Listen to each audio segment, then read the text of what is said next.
फिर डियर, ऐसी होती है हॉस्टल लाइफ। जी हाँ, लाखों स्टूडेंट का 12वीं के बाद स्कूल का सफ़र खत्म हो गया है। अब एक तरफ करियर रेस है तो दूसरी तरफ ज़िंदगी नए अनुभवों के मुहाने पर है। कॉलेज लाइफ की ऐसी दुनिया जहाँ न यूनिफॉर्म है, न स्कूल बेल, न रेगुलर क्लासेस, न ढेर सारा अनुशासन। इस लाइफ में एक नया तगड़ा लगाती है हॉस्टल लाइफ।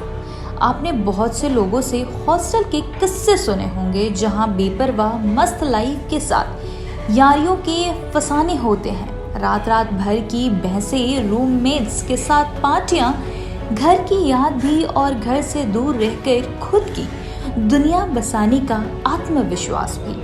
आखिर कैसी होती है हॉस्टल लाइफ? तो दिल्ली विश्वविद्यालय में सालों से हॉस्टल लाइफ जी रहे कुछ छात्रों से बातचीत की है और जाना है कैसे हॉस्टल ने उन्हें एकेडमिक के साथ मेंटली, इमोशनली और सोशल चेंज किया।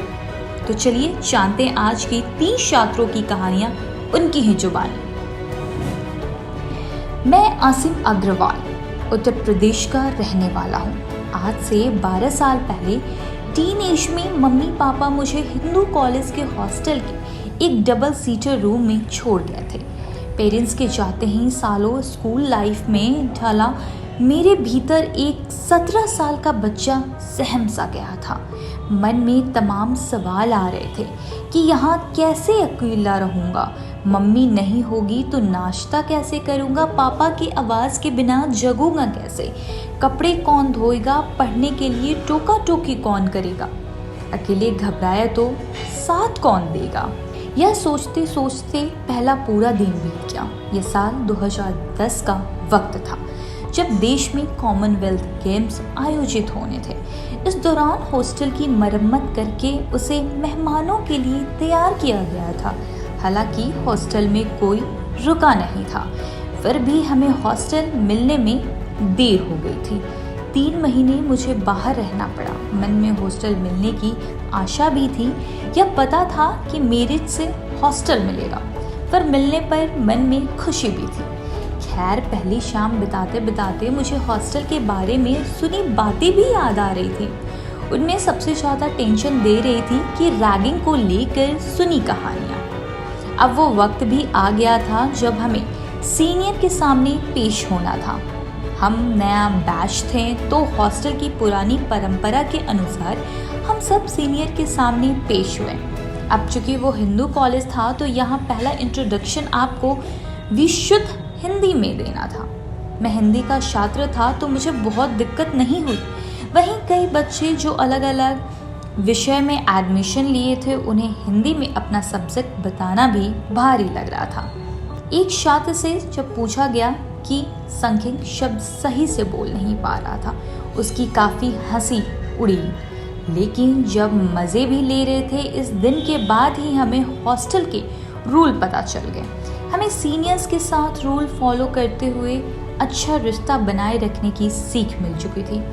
आखिर में हर किसी के जन गण मन सुना जाता था, जो कि कहीं अटकना नहीं चाहिए। इस रैगिंग ने मेरे मन में छुपे डर और संकोच को काफ़ी कम कर दिया गया था। जी हाँ, ये हॉस्टल का पहला रूल था जिसे हमने गांठ बांध लिया था। यहाँ हमारे लिए 5 रूल्स थे जो हमें हर हाल में फॉलो करने थे। वैसे से रूल्स नहीं बल्कि परंपरा कहा जाता था कि seniors are always right, juniors are always wrong. जिस दूसरा नियम था कि आपको कहीं भी कोई भी सीनियर दिखे तो आपको गुड मॉर्निंग, गुड इवनिंग या नमस्ते कुछ भी विश करना है। तीसरा नियम था प्रतिद्वंदी कॉलेज को लेकर।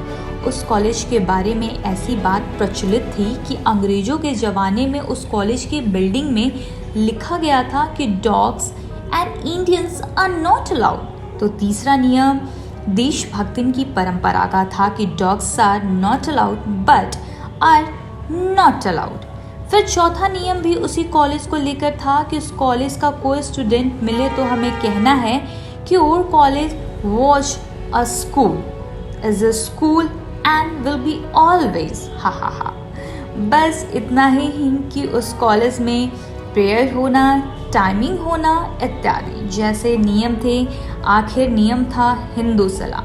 यह नियम कॉलेज को सलाम करने का था, जिसमें हर समय पर नारे के तौर पे दोहराया करते थे। इसी तरह हॉस्टल में हॉन्टेड रूम होने की भी अफवाह थी, खूब जोरों पर रहती थी। ऐसा कहा जाता था कि फला रूम में फला ने सुसाइड किया है, वहाँ उसकी आत्मा रहती है। इस पर रात में डरावनी फिल्में देखने का भी शौक चरम पर था। हालांकि यह था कि डर भी, लेकिन डरावनी फिल्में भी देखनी थी हमें। हम सब लाइट बंद करके 13B, शापित और 1920 जैसे फिल्में देखते थे। उसके बाद रात में टॉयलेट तक जाने से डरते थे। शुरुआत में जहां अपने घर जाने का चार्म बहुत रहता था, फिर पढ़ाई और हॉस्टल लाइफ एकदम अपनी लगने लगती थी। जब घर जाते थे तो अपना रूम, जहां सोने, जगने, पढ़ने और खाने का अपना टाइमिंग था। अपने दोस्त थे वो तो बहुत याद आते थे।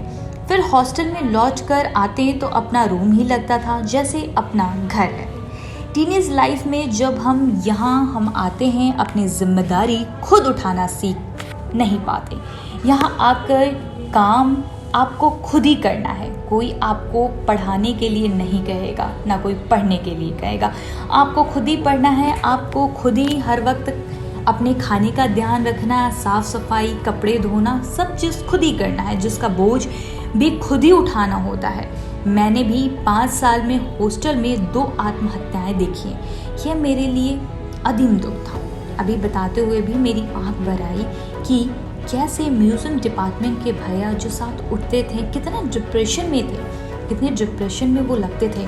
ऐसे ही एक और हमारे सीनियर थे जिनके साथ हम मिलकर परेशानियां सॉल्व किया करते थे, लेकिन वो खुद भी इतने परेशान थे कि उन्होंने आत्महत्या कर ली। कभी सोचा भी नहीं था कि उनकी आत्महत्या ने जैसे हमको दुख के सागर में ढकेल दिया। जिस उम्र में हम यहाँ आते हैं, उस उम्र में कोई हार्मोनल बदलाव हो रहे होते हैं, साथ ही परफॉर्मेंस प्रेशर भी होता है। ये प्रेशर घर से या कॉलेज से कहाँ से स्टूडेंट ले लेते हैं ये तो मैं नहीं कह सकता। फिर भी सही मेंटल हेल्थ काउंसलिंग न मिल पाने से कई लोग डिप्रेशन में चले जाते हैं।